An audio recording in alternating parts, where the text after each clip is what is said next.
हम ये देखते हैं कि 4 को अगर हम देखें तो इसमें देखिए एक चीज हम आपको पहले बता दें, शून्य का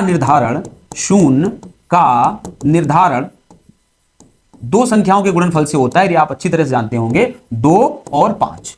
यानी 2 और 5 का जब भी गुणा होगा तो आपको एक शून्य मिलेगी। आप अच्छी तरह से जानते हैं कि 2 और 5 का गुणा 10 होता है, तो आपको एक शून्य मिल गई। अगर यहीं पर आपको 5 की संख्या बढ़ाई जाती है, कहीं पर सपोज करो 5 को 1 ना करके 2 कर दिए गए, आप इसमें देखेंगे कि 2 5 है, 25 में कितने 5 है, 2 5 है, और हमने 2 को भी 2 बार कर दिया, मतलब 4 कर दिया, तो आपको पता है कि 25 से कुछ 100 होता है, और यहां पर जीरो कितनी आ गई है, 2 जीरो आ गई है। तो जिस तरह से 5 और 2 की संख्या बढ़ती है, उसी तरह से हमारे पूछे गए जो संख्याएं होती है उसमें जीरो की संख्या बढ़ती है, जो भी गुणनफल आता है। अब हमारे इस सवाल में इस कॉन्सेप्ट को कैसे अप्लाई किया जाएगा, देखिए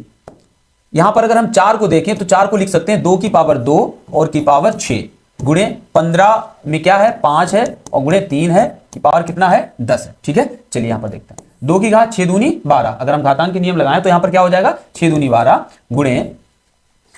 5 की पावर 10 गुणे 3 की पावर 10। ठीक है, उसकी कोई जरूरत नहीं है, फिलहाल हमें जरूरत है कि हमारे कितने 2 बन रहे हैं और कितने हमारे 5 बन रहे हैं। जब आप देखेंगे कि यहां पर 2 बन रहे हैं 12 और 5 बन रहे हैं 10,